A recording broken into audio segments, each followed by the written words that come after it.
He read it well and that's hit for 6.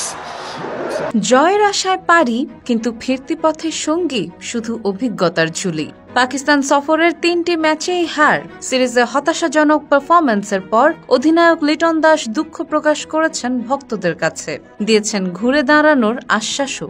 রবিবার ১ June লাহোরের Gaddafi স্টেডিয়ামে সিরিজের শেষ টি-20তে বাংলাদেশ ১৯৬ রানের চ্যালেঞ্জিং স্কোর গড়েও হার মানে।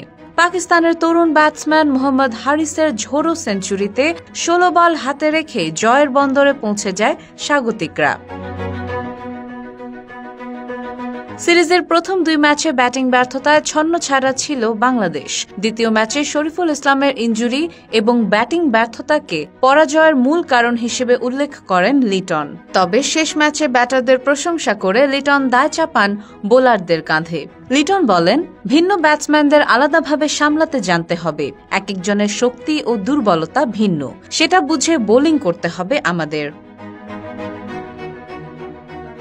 তৃতীয় ম্যাচে পারভেজ ইমন ও তানজিদ হাসানের ১১০ রানের দুর্দান্ত উদ্বোধনী জুটি স্বপ্ন দেখিয়েছিল।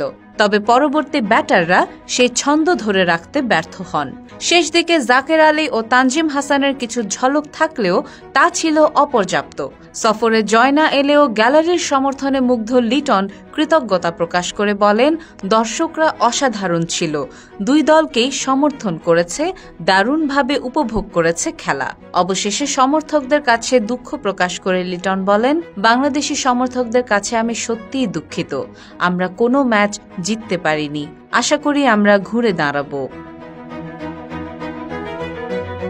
Desk report, Bangladesh guardian.